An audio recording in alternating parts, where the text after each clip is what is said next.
तो आज जैसे ही सारे वृतांत को आज महाराज वासुक ने बताया अपनी नागिनी से, तो नागिनी कहने लगी महाराज आपने बहुत बड़ी भूल कर दिया। अरे मुझे क्या पता है कि मेरे द्वारा पुत्र का ही जन्म होगा। महाराज इस अंधी खेती, ये तो अंधी खेती है, पता नहीं पुत्र की जगह पुत्री हो जाए तो महाराज मेरा क्या होगा। आज बड़ा समझाती है, बड़ा ही दुख प्रकट करती, महाराज आपको ऐसा नहीं करना चाहिए था।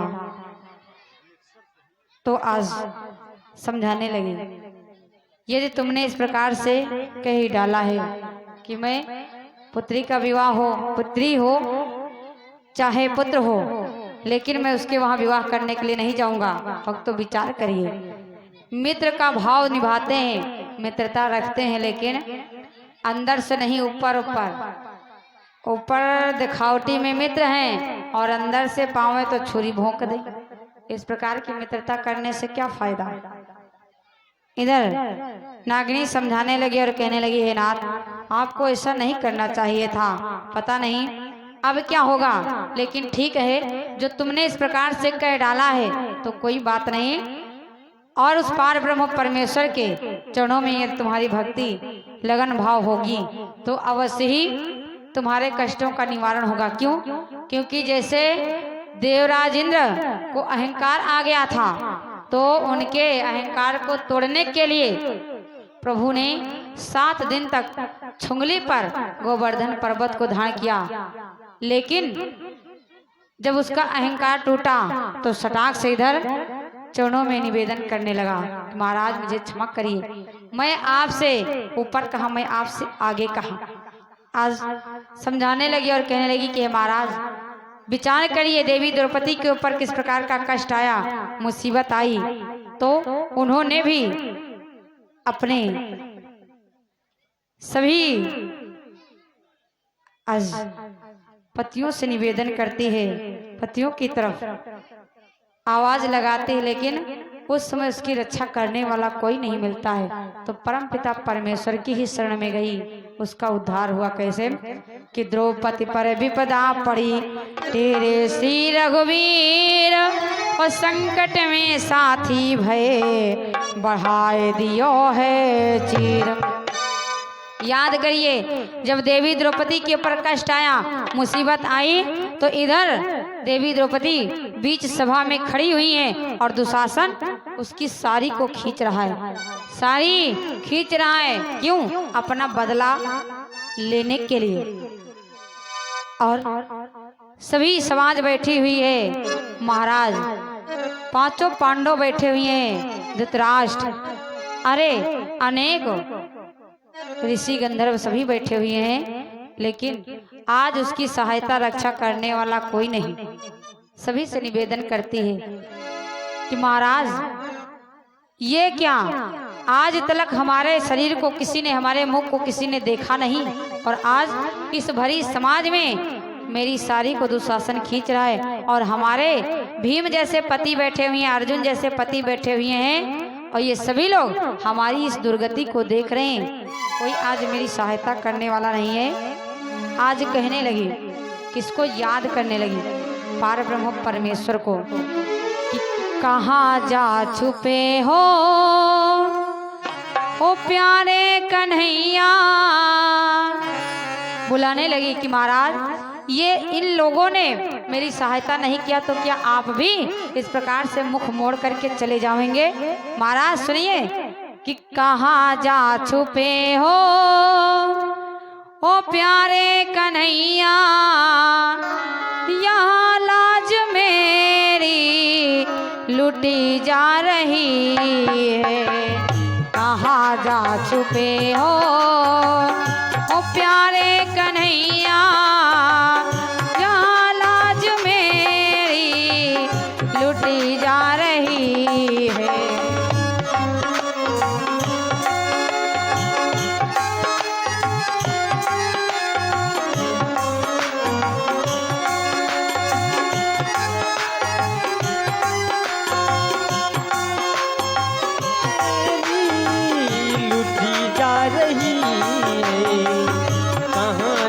छुपे हो ओ प्यार।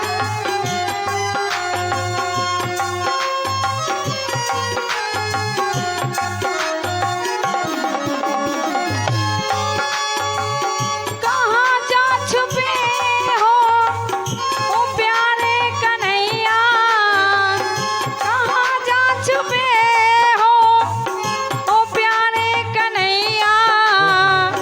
यहाँ लाज मेरी लुटी जा रही है दुशासन के हाथों, तुम्हारे बहन की दुशासन के हाथों, तुम्हारे बहन की सभा बीच सारी खींची जा रही है दुशासन के हाथों।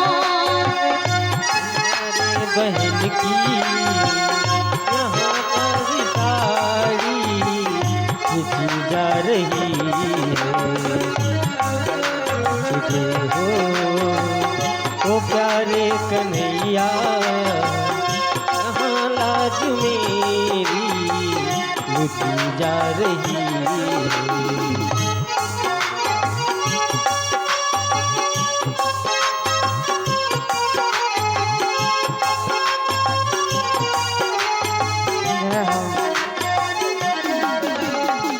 और हे कन्हैया, जिन्होंने आज तक मेरी सूरत को नहीं देखा, आज इस भरी सभा में मुझे निर्वस्त्र देखेंगे तो क्या तुझे अच्छा लगेगा? यदि ऐसा कार्य हुआ तो भाई बहन का रिश्ता ही खत्म हो जाएगा। और महाराज सुनिए, जिन्होंने कभी मेरी सूरत न देखी, जिन्होंने कभी मेरी सूरत न देखी, वे देखेंगे नंगा बदन आज मेरा।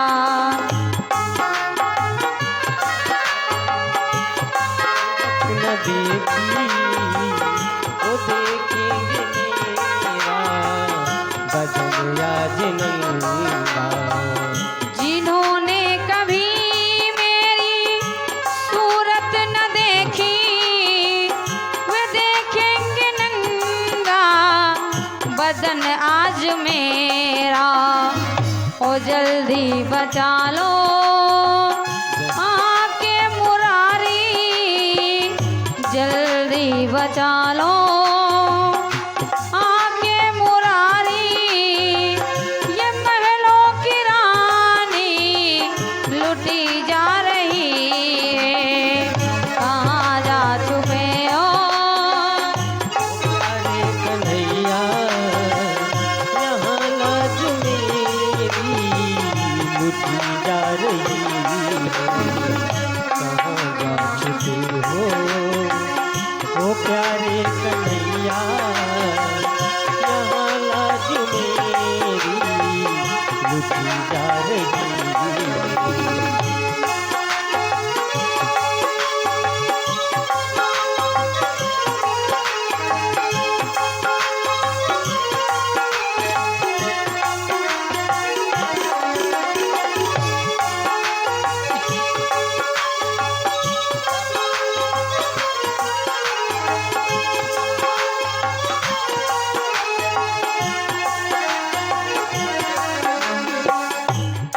और जैसे इस प्रकार से करुण भरी वाणी में देवी द्रौपदी ने याद किया राघवेंद्र सरकार को।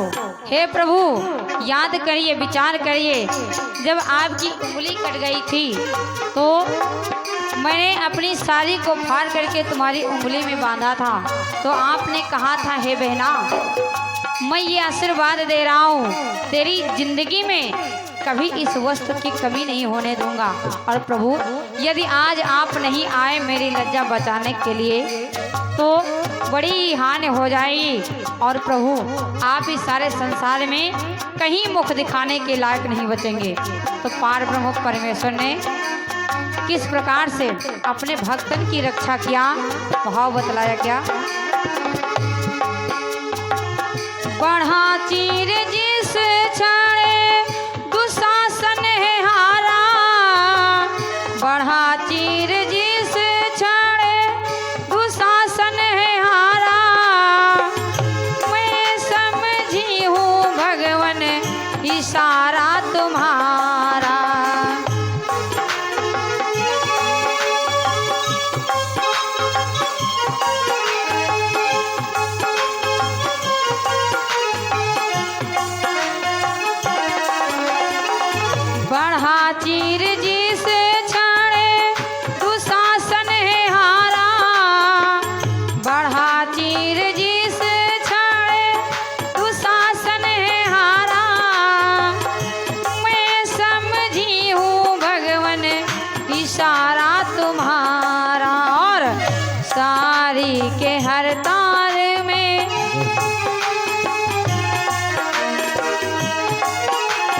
यहाँ लाज मेरी लुटी जा रही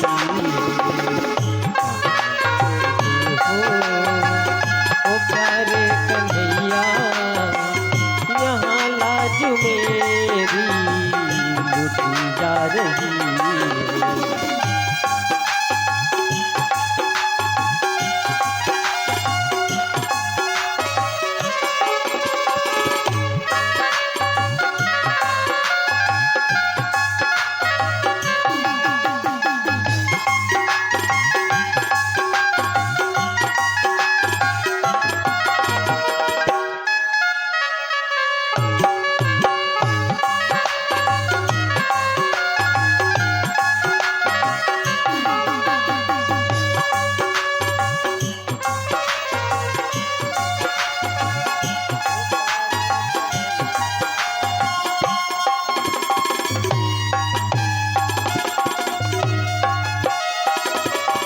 आज जैसे ही इस प्रकार से देवी द्रौपदी ने आवाज लगाई तो 10,000 हाथियों का बल धारण करने वाला दुशासन के शरीर से पसीना निकलने लगा, उसको थकावट आने लगी। लेकिन द्रौपदी देवी के शरीर से साड़ी कम ही नहीं पड़ी, वो बढ़ती ही जा रही है, बढ़ती ही जा रही है। ऐसे है पार ब्रह्म परमेश्वर। अरे प्रभु तो अपने भक्त का कभी अपमान नहीं होने देते, स्वयं अपना अपमान अपना तिरस्कार करवा सकते हैं। लेकिन यदि सोचो उनके भक्तों का अपमान हो और उनके भक्तों पर किसी प्रकार का कष्ट हो, उनसे बर्दाश्त नहीं। क्योंकि बिंद महाराज ने कहा है क्या कि प्रबल प्रेम के पाले पढ़कर, कि प्रबल प्रेम के पाले पढ़कर और सबका नियम बदलते देखा, और अपना मान टले टल जाए, भक्त का मान न टलते देखा। रहो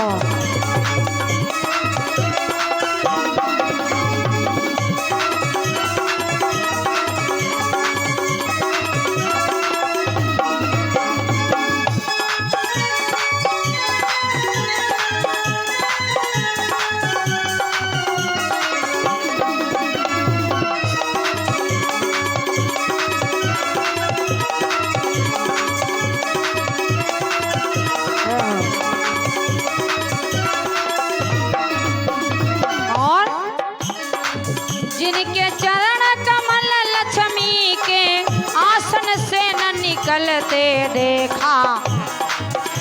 जो पार ब्रह्म परमेश्वर के चरणों को देवी लक्ष्मी चाप रही हैं, दबा रही हैं, उनके चरण इतनी आसानी से मिलने वाले नहीं।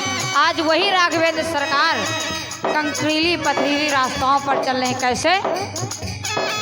जिनके चरण कमल लक्ष्मी के आसन से न निकलते देखा, उनको ही ब्रज की गलियन में कंटक पथ पर चलते देखा, उनको ही ब्रज की गलियन में।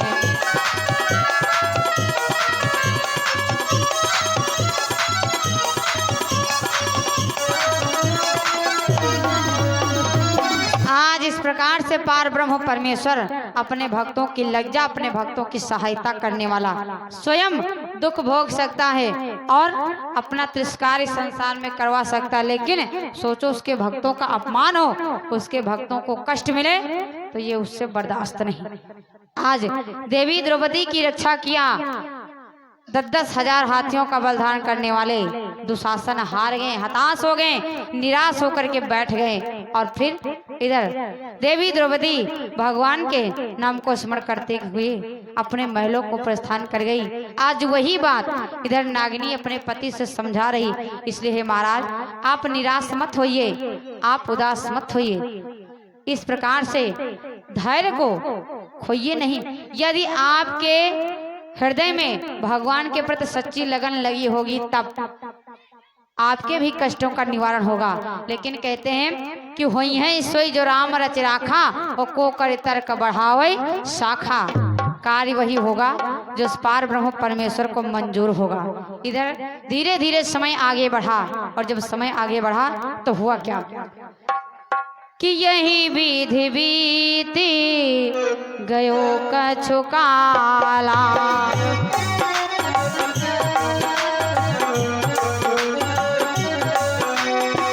यही विधि बीती गयो कछु काला। यही विधि बीती गयो कछु काला। यही विधि बीती गयो कछु काला। यही विधि बीती गयो कछु काला। तब नागिनी जन म्यो एक लाला। तब नागिनी जन म्यो एक बाला। तब नागिनी जन में एक बाला। तब नागिनी जन में एक लाला। इसी प्रकार से धीरे धीरे समय बीता और इधर नागिनी के द्वारा एक पुत्री का जन्म हुआ। अरे जैसे ही पुत्री का जन्म सुना नागिनी ने, तो नागिनी परेशान होने लगी, निराश हो गई, रोने लगी, विलाप करने लगी। क्यों? क्योंकि अपनी पुत्री को, अपनी संतान को अपने से दूर भी नहीं कर सकती है, और यदि दूर नहीं करती है तो उसका साथ उसके पति से छूटा जा रहा है। आज भक्तों बड़े संशय में पड़ गई और विचार करती है, अब मैं क्या करूं महाराज, आपने मुझे तो कहीं का नहीं छोड़ा। यदि पुत्री का सुख भोग रही हूँ, अपनी संतान को अपनी नजरों के तले बिठा रही हूँ, तो पति का साथ छूटा जा रहा है, और यदि पति का साथ मिल रहा है तो मेरी संतान में मेरा साथ छोड़ करके जा रहे हैं। आज दोनों तरफ से संशय विचार करने लगी, अब क्या करूं। और कहते हैं इस संसार में कार्य वही होता है जो उस परमेश्वर को मंजूर होता है। कहा है किसी कवि ने, भाव बतलाया है क्या, कहा है कि जब तक प्रभु की इच्छा नहीं होती है तब तक ये सूर्य उगता नहीं और अस्त नहीं होता। जब तक उस प्रभु का आदेश नहीं होता तब तक पवन देवता अपनी गति को नहीं छोड़ते, और जब तक प्रभु की इच्छा नहीं होती है तब तक ना तो संतान मिल सकती है और ना ही आगे कोई कार्य हो सकता है। किसी कवि ने भाव बतलाया है, बड़ा ही सुंदर भाव है कि रातें ढलती नहीं और दिन भी निकलता नहीं, उसकी मर्जी बिना पत्ता हिलता नहीं, रब जो चाहे वही तो होना है। और ये इंसान क्या है, एक खिलौना है। अगर ये श्वासा टूट गई, ये शरीर बेकार हो गया। कि रब जो चाहे वही तो होना है, आदमी खिलौना है, आदमी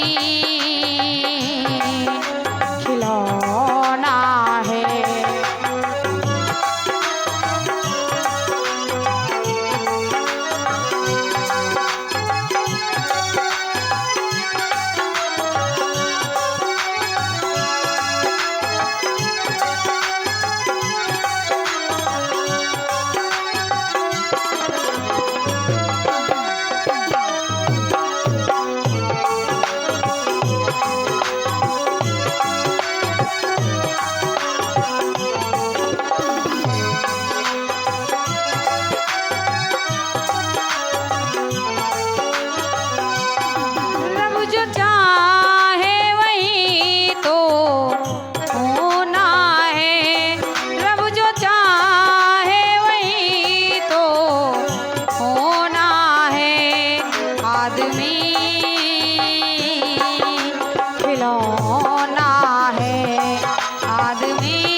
जो चाहे वही तो होना है आदमी खिलौना है आदमी खिलौना है। और आगे भगवान से निवेदन करती है कि महाराज अब अपने पुत्री को बार बार हृदय से लगाती है, चमकारती है, चाटती है, लेकिन उसकी इच्छा ये नहीं है कि मैं अपनी पुत्री को अपने से दूर रखूं, लेकिन भगवान को यही मंजूर है कि तू अपनी पुत्री को अपने पास नहीं रख सकती। यदि रखेगी तो तेरे पति का साथ छूट रहा है। अपने दिल पर पत्थर रख करके आज एक दासी को बुलाती है और अपनी पुत्री को उसी के हवाले कर देती है और फिर अपने हृदय को पाषाण बना करके कहती है, क्या है प्रभु, जय हो।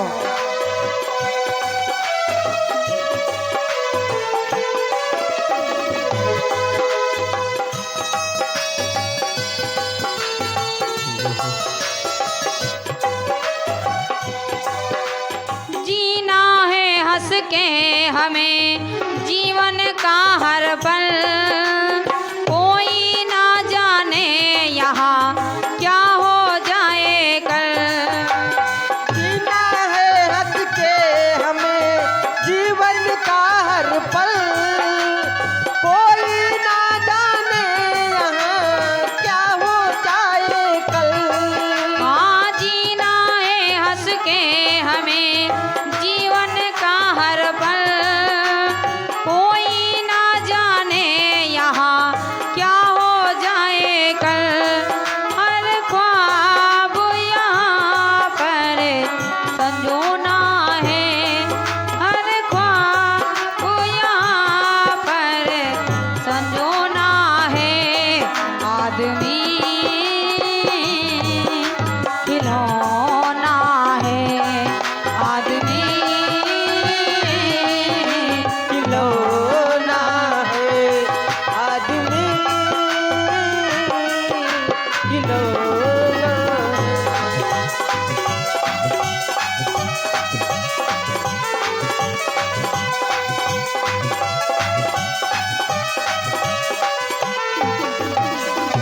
आज इस प्रकार से भगवान के चरणों में निवेदन करती है और अपने कर्म को ठोकती, महाराज मेरी किस्मत में यही लिखा हुआ था, यदि मेरे द्वारा कहीं बालक का जन्म होता तो मैं अपने पुत्र को भी प्रेम करती और इधर अपने पति का भी साथ मुझसे नहीं छूटता, लेकिन महाराज आपने एक ऐसी अनहोनी घटना घटा दिया हमारे साथ में। इतने में देखती है एक बांदन, एक दासी आती है और जैसे दासी के ऊपर नजर पड़ी तो इधर विचार किया, उस दासी से निवेदन किया, कहा है बहना इस मेरी पुत्री को आप अपने घर में ले जाओ, पालो पोसो बड़ा करो और इसके उपलक्ष्य में इसकी सेवा सत्कार जब तुम करोगी, पालन पोषण जब करोगी तो जितना धन लगेगा मैं तुम्हें दे दिया करूंगी, लेकिन ये बात हमारे पति देवता महाराज वासु को नहीं मालूम होनी चाहिए, ये बात गुप्त रखना। आज अपने हृदय को पाषाण बना करके अपनी पुत्री को दासी को दे दिया और इधर उसी पुत्री, उसी लड़की का नाम क्या पड़ा, नवलदे। धीरे धीरे नवलदे इधर उसके वहां पालन पोषण होने लगा और इधर नागिनी ने अपने पति से कहा क्या कि महाराज हमारे ना तो कोई पुत्र हुआ है ना तो किसी पुत्री का जन्म हुआ है, हमारा गर्भ ही खंडित हो गया। और जैसे इस बात को सुना महाराज वासुक ने तो बड़े प्रसन्न हैं, बड़े ही खुश हैं और विचार करते हैं कि चलो चल करके देखें महाराज पार्थ के वहां किसका जन्म हुआ है। तो आज कैसे चल पड़ा कि सुन के बचन खुशी भये बासिक और पहुंची खबर ले वो पारथ की, खबर ले पारथ की, सुनत मूर्छा आई है, मूर्छा आई है, गंगाधरी दुष्ट बासिक ने, गंगाधरी दुष्ट बासिक ने, फिर कीनी घटी आई है, फिर कीनी घटी आई है, मांग मेरे सुत की दुबकाई, की दुबकाई, अधर्मी पापी अन्यायी, अधर्मी पापी अन्यायी, खुशी में बीत बहुत दिन गए, खुशी में बीत बहुत दिन गए, परीक्षित 8 वर्ष के भये, परीक्षित 8 बरस के भये, सुबह धनवंतर को चेला है, विद्या दिन को पढ़ाई, आज करी कपट सुता दुबकाई, आज करी कपट सुता दुबकाई। आज करी कपट सुता दुबकाई, आज करी कपट सुता दुबकाई, आज करी कपट सुता दुबकाई। आज इतना जैसे ही सुना तो बड़े ही फूले फूले मगन होकर के कहाँ पहुँचे, हसनापुर नगरी को। महाराज आपकी जय हो, सीताराम प्रणाम, साहेब बंदगी सब कुछ हुआ। और इधर वार्तालाप करने लगे। महाराज बताइए कुशल प्रश्न, आपके घर में किसका जन्म हुआ है? लेकिन यहाँ तो महाराज पार्थ अर्जुन के वहां उनके पोते का जन्म तो पहले ही हो चुका था। इधर उनके पोते का जन्म हो चुका, बालक का जन्म हो चुका। और जैसे ही ये वृतांत बताया कि महाराज हमारे वहां ना तो पुत्री का जन्म हुआ और ना ही पुत्र का जन्म हुआ, वहां तो मेरी नागनी का गर्भ ही खंडित हो गया। तो पार्थ ने विश्वास नहीं किया, विचार किया ये झूठ बोल रहा, यदि हमारे वहां पुत्र का जन्म हुआ है तो अवश्य ही इसके वहां पुत्री का जन्म हुआ है, और ये मेरे बेटे की मांग को दुबका रहा है, ये मुझसे छल कर रहा है। गंगा रख करके कसम खाया लेकिन फिर भी ये झूठ बोल रहा। और जैसे इस प्रकार से कहा तो महाराज पार्थ को विश्वास नहीं हुआ। कोई बात नहीं, ठीक है, तुम्हारे वहां किसी का जन्म नहीं हुआ है तो कोई बात नहीं, लेकिन मेरे वहां तो पुत्र का जन्म हो चुका है और जिसका नाम है परीक्षित, और परीक्षित 8 वर्ष का हो गया। इधर गुरुदेव धर्मांतर के द्वारा वो शिक्षा अर्जन भी करना शुरू कर दिया। इस प्रकार से बताया। और इधर महाराज वासुक अपनी नगरी की तरफ धीरे धीरे आगे समय बढ़ा। अर्जुन के पौत्र कितने वर्ष के हुए? 12 वर्ष के। और जब सारी विद्याओं का अर्जन महाराज परीक्षित ने कर लिया तो तुरंत ही गुरुदेव के द्वारा हसनापुर नगरी में भिजवाए गए। और इधर कहा जाता है कि हसनापुर नगरी में अमृत कुंड था, अमृत का कुआं था। उसकी रक्षा करने के लिए, उसकी देखरेख करने के लिए तमाम सेवक कर्मचारी उसकी देखरेख कर रहे हैं। लेकिन जब सारी विद्याओं का अर्जन महाराज परीक्षित ने कर लिया तो सारे नौकरों को हटा दिया और इधर उस कुंड की रक्षा करने के लिए, देखरेख करने के लिए महाराज परीक्षित को लगा दिया। इधर सारा वृतांत बता दिया कि बेटा यदि कोई भी पाताल लोक से इस हसनापुर नगरी को आ जावे तो उसे ऐसे जाने मत देना, उसे छोड़ना नहीं। क्यों? क्योंकि तुम्हारा विवाह महाराज वासुक की पुत्री के द्वारा हो चुका है, गर्भ में ही मैंने तुम्हारा विवाह कर दिया था, इसलिए उसने मुझसे झूठ बोला है। अब उसके वहां पता नहीं पुत्री का जन्म हुआ है या पुत्र का जन्म हुआ, ये पता हमको भी नहीं है, लेकिन मेरा ये विश्वास है कि उसके वहां अवश्य ही पुत्री का जन्म हुआ, इसलिए ये झूठ बोल रहा है। सारा वृतांत बताया।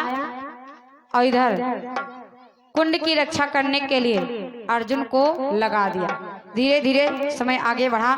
और इधर नवलदे कितनी वर्ष की भई? वो भी 16-17 वर्ष की लड़की हुई।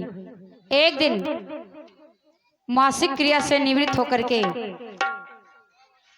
और अपने बालों को सुखा रही थी। कहाँ? महाराज वासुक की अट्टालिका पर। इधर भक्तों कहते हैं, कुछ लोग विचार करते हैं, प्रश्न करते हैं कि वो तो दासी की वहां पल रही थी, पाली पोसी जा रही थी, तो महाराज वासुक के घर में कैसे पहुंच गई? तो एक दासी थी, दासी की पुत्री थी, और जब उसकी माता कामकाज करने के लिए वहां जाती थी तो वो भी अपनी मैया का हाथ बटाने के लिए जाती थी। और एक बात और है, जो लड़का होता है तो अपने पिता का हाथ बटाता है, और जो लड़की होती है अपने माता का हाथ बटाती है। इसलिए जो माताएं बहनें हैं लड़कियों को ज्यादा पसंद करती हैं। कुछ माताएं बहनें हैं जो लड़कियों को नहीं पसंद करती, लेकिन कुछ ऐसी हैं जो माताएं बहनें लड़कियों को ज्यादा पसंद करती हैं। क्यों? क्योंकि उनका चल करके आधा काम बटा लेती हैं। और कोने कोने माताएं बहनें लड़कियों से इतना जलती हैं, ईर्ष्या द्वेष करती हैं। अगर कहूँ पूछ लो कि का तुम्हें क्या कोई नान को नवैया रहा है और कहूँ लड़का के जन्म भवा हुई तो बड़ी खुश हुई है कि हाँ भाई लड़के के जन्म भव, और कहूँ बिटिया के जन्म होगा का पूछती बिटौनी भाई ओके तो बिटौनी न होती। अब इस तरीके जलन ईर्ष्या द्वेष, लेकिन ऐसा करना नहीं चाहिए। अगर प्रभु ने जन्म दिया है तो सभी को बराबर मान सम्मान देना चाहिए, क्योंकि कहते हैं इस संसार में लड़कियों का बड़ा अपमान होता है। 2 लाइन में सुने कि लड़के का है मान जगत में, इस संसार में लड़के को ज्यादा मान सम्मान, और चाहे रोजे सवेरे उठ के 2 लाठी मारे, लेकिन ना वो लड़का है कि लड़के का है मान जगत में, लड़की का कोई मान नहीं। और ए मेरे भगवान बता दो लड़की क्या इंसान नहीं, ए मेरे भगवान बता दो लड़की क्या इंसान नहीं।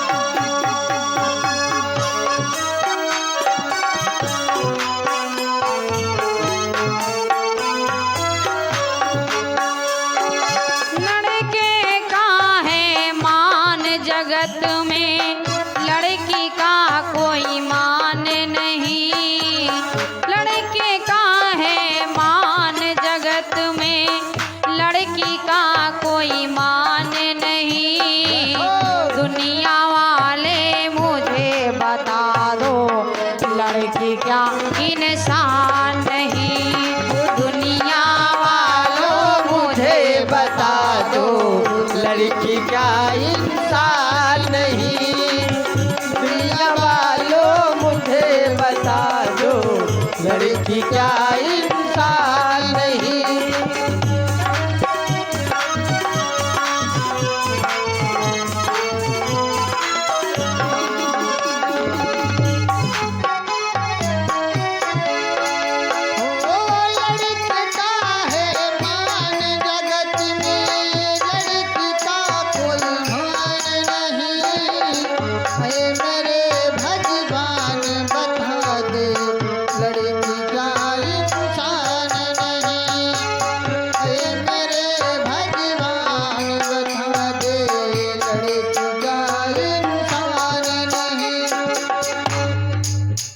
आज इस प्रकार से कहा जाता है इस संसार में, पता नहीं क्यों लड़कियों से सभी जलते हैं, ईर्ष्या द्वेष रखते हैं। क्या वो इंसान नहीं है? वो भी इंसान है। विचार करिए, ये एक कुलों को नहीं 2-2 कुलों को ताड़ती है, 2-2 कुलों की मान मर्यादा को निभाती है, लेकिन फिर भी उन्हीं का तिरस्कार, उन्हीं का अपमान होता है। आज भक्तों इधर नागिनी जो थी उसके वहां कामकाज करने के लिए वो दासी भी जाया करती थी। एक दिन वो भी देवी नवल देवी अपनी माता का हाथ बटाने के लिए कामकाज करने के लिए वासिक के महलों को पहुंची। और जब वासिक के महलों को पहुंची तो उस समय इतने बड़े मकान को देखा तो उसने विचार किया कि मैंने ऐसे सुंदर मकान को देखा नहीं। तो चढ़ करके ऊपर देखने लगी, टहलने लगी कि देखें चल करके कि इस पर कितना सुंदर दिखाई पड़ता है। और उस समय इधर महाराज वासुक की अट्टालिका पर खड़ी हुई आनंद ले रही थी। हवा का झोंका आ रहा है और उसी में अपने बालों को लहरा रही थी, अपने बालों को सुखा रही थी। इतने में वासिक की नजर पड़ी किसके ऊपर? अपनी ऊंची ऊंची अट्टालिका के ऊपर। और ऊंची अट्टालिका के ऊपर जब नजर पड़ी तो देखते क्या है, इतनी खूब सुंदर लड़की हमारे अट्टालिका पर। अरे ये कहां से आ गई? है सुंदर कितनी कि यौवन में भरपूर नागिनी और बहुत हसीन खुशनुमा चेहरा, खुशनुमा चेहरा बहुत हसीन खुशनुमा चेहरा चितवन चित बनाई गई। बहुत हसीन खुशनुमा चेहरा चितवन चित बनाई गई। मारे तीर बिरह के तन में सुंदर बहुत बनाई लई। सुंदर खूब बनाई लई। पिटे दह जो पावे दिल जान, आवो दिल जान, दिलो जान से इस पर कुर्बान। दिलो जान से इस पर कुर्बान। पिता कन्या से भोग रहो चाहे, पिता कन्या से भोग रहो चाहे। बदन में निक सकोढ़ चुचवाए। बदन में निक सकोढ़ चुचवाए। सुबह रहो पीव बिगड़ गई काया, गयो नरक दिखाई। आज करी कपट सुता दुबकाई, आज करी कपट सुता दुबकाई। आज करी कपट सुता दुबकाई, आज करी कपट सुता दुबकाई। आज जैसे ही नवलदे के ऊपर नजर पड़ी तो देखते क्या, अरे बाप रे बाप, इतनी खूब सुंदर कन्या, इतनी खूब सुंदर लड़की ये हमारी अटालिका पर ये कहाँ से आ गई। आज जैसे ही मन के अंदर कुभाव उत्पन्न हुआ, महाराज यदि कहीं ये पुत्री ये लड़की मेरे साथ में इसका विवाह हो जाता तो जीवन ही सफल हो जाता। और जैसे ही ये मन में कुभाव सोचा तो सटाक से महाराज वासु की काया से मवाद रक्त बड़े बड़े फोले पड़ गए। सारी की सारी काया अभद्दी हो गई, मवाद बहने लगी, पीऊ बहने लगा। और जैसे ही ये कार्य हुआ तो महाराज वासुक रोने लगे, परेशान होने लगे। इधर प्रेम से बोले गायत्री मैया की